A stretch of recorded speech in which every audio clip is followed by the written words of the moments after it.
أعوذ بالله من الشيطان الرجيم. بسم الله الرحمن الرحيم. يا أيها المزمل قم الليل إلا قليلا نصفه أو انقص منه قليلا أو زد عليه ورتل القرآن ترتيلا إنا سنلقي عليك قولا ثقيلا إن ناشئة الليل هي أشد وطئا وأقوم قيلا إن لك في النهار سبحا طويلا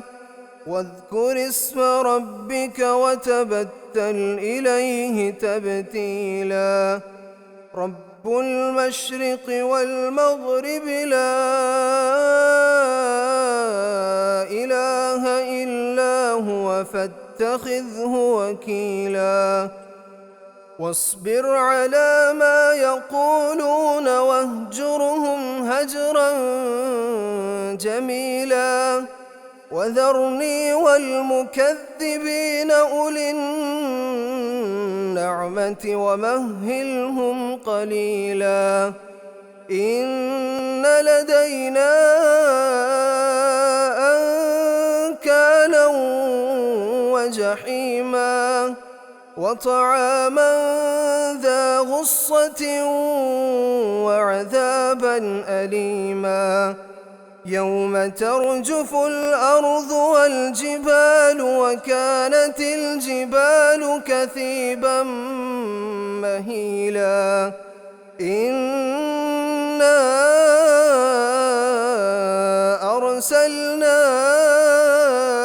إليكم رسولا شاهدا عليكم كما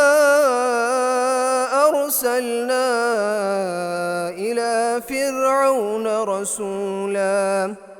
فعصى فرعون الرسول فأخذناه أخذا وبيلا فكيف تتقون إن كفرتم يوما يجعل الولدان شيبا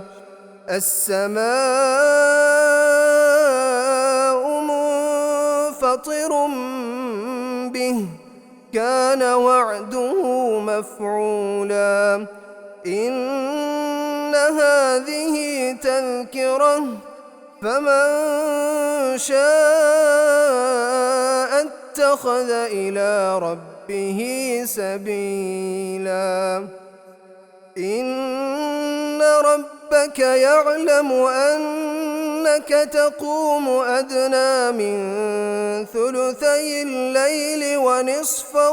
وثلثه وطائفة من الذين معك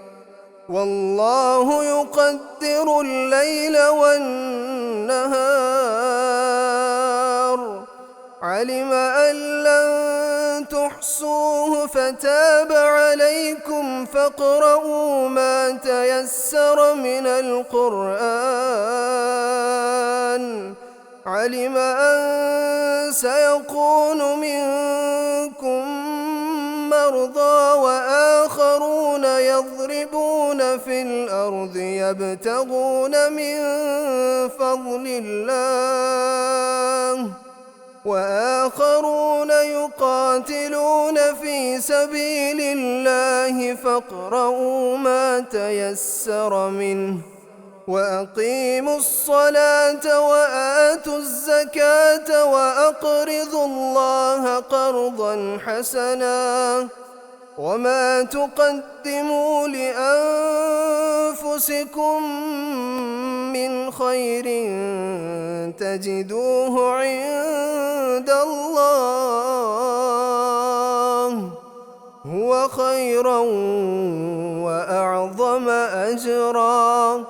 واستغفروا الله إن الله غفور